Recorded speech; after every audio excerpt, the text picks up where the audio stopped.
Greetings, friends. It's me, Wayman, out taking a walk today, and it's a pretty nice day out. It's almost my favorite time of year. I love the fall, and already we have a few trees changing up here. This is going out to an older video.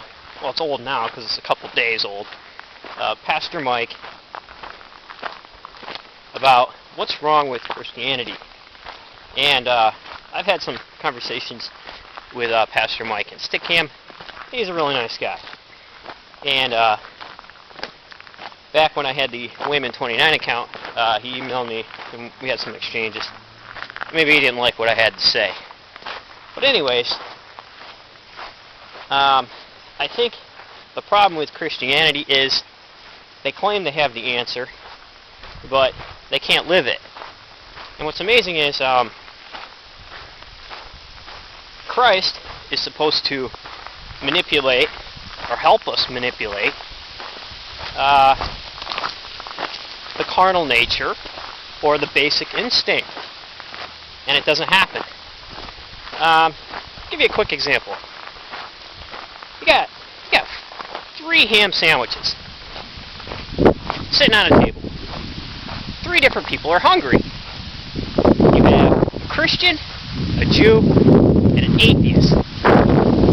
So you got 2 of them with belief systems. One's a non-believer. But the non-believer, the atheist, says, I don't like all the antibiotics that I think is in meat, with pig food and all, so I'm a vegan. And even though I'm really hungry, I am not going to eat that ham sandwich. I'd rather be hungry now and be healthy, so to speak, and eat something else later, rather than right now eating a ham sandwich. The Christian would say, well, there's no reason for me to eat the ham sandwich, or not to eat it. I don't have a problem with it because I have no religious restrictions or beliefs that I shouldn't eat it. So he puts it right down. Judaism says, no, can't eat ham. Not really sure why we can't eat ham. There's a lot of theological reasons maybe why I can't eat ham. But I'm not going to eat ham on strictly theological reasons. Because I was told in the Torah not to eat ham. So he doesn't eat ham. I forgot a guy. There's a caveman there too. Primitive instinct. Represents primitive instinct. He's hungry, sees a ham sandwich, puts it right down. So, which of the 3 are better? Well, I'm not talking about being better off, but isn't religion and theology supposed to help us, enable us as enablers, Christ as an enabler, Torah as an enabler, to overcome human instinct? Paul would say, oh, you got to take off the old coat, put on the new.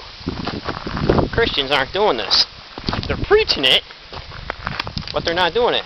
I laugh myself to tears sometimes at some of the videos. Somebody gets caught. They come out whining and crying. Oh, I'm not under the law. It's a good thing I'm saved by grace. And yeah, I know I'm a sinner. I sin every day. So they're reverting back to the primitive instinct. And they're not controlling themselves.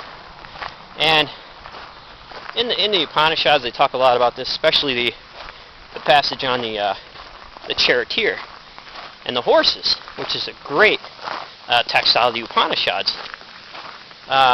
Talks about this. Hinduism talks about this. Judaism talks about this with the good and evil impulse.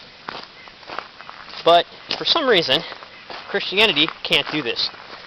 So constantly, because of this, they look like a bunch of hypocrites, and nobody wants to sign on. Also, everybody talks about a religious experience.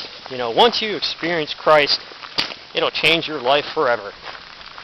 Well, maybe for some, but maybe not for others. And people experience things in different ways. You can have an abrupt experience, or you can have a slow study, realization of an experience. But is religion totally based on experience? No, it can't be, or it won't work. It has to be based on something else. So,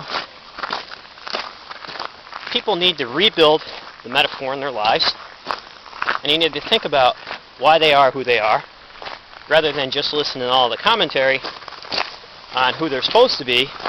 They need, for themselves, to work out their own salvation. They're not being allowed to because of orthodox. And that's the biggest problem. When I sit down and read a text, I have so many different ways that I'm told that I need to read that text in order for it to be quote-unquote true. And I can't let Jesus, the archetype, or the literature impact me the way it should, as abstract expressionism. What do you think Paul was doing? Paul, there wasn't no orthodox saying Paul could not have his vision of Christ along the road. He didn't care. It abruptly came from the subconscious, boom. And there it was. And a lot of times these experiences try to be replicated through ideas of revival. We all know what happened in Lakeland. They die out, they don't work either. Those people go home. And were their lives changed? You bet. Were their lives changed in every religion? You bet. So, I don't know if religion should be a testimony contest, or an argument about works, or grace, but it should be about how it impacts the individual's life, and does he have the freedom to use the metaphor, the literature, and the teachings the way he needs to use them to get it done? The answer right now is no, because so many Christians start out pretty good, then they start reading, and they start asking questions, and they're not allowed to interpret the literature the way they need to in order to have it work for them. And they're given a lot of commentary, a lot of help from their pastors, and, oh, you know, we need to disciple more people. What is that? That's instituting orthodox. That is saying to the person, no, you can't run the spiritual business like that. You have to do it like we do it. But, I don't know, there's been plenty of people that have gone against the grain and have been successful at becoming conscious. Every day becoming conscious of who they are and what they're doing in their lives, rather than reverting back constantly to the primitive instinct, or original sin, or the evil impulse, or carnality, whatever you want to call it. Most belief systems have different names for it, but to me it's all the same. So, it's the individual that needs to fix it, not the group, because the group is the problem. So I think that if people quit professing to follow something bigger, and quit setting their expectations too high, and quit bragging about it, I think things will go much better. Things need to progress along at a slower pace, and I think that most people set their expectations too high. I expect people to act like people, because they are people, all the time, and I expect people to revert back to the basic primal instinct. Enkidu, he came out of the wild, slept with the temple priestess.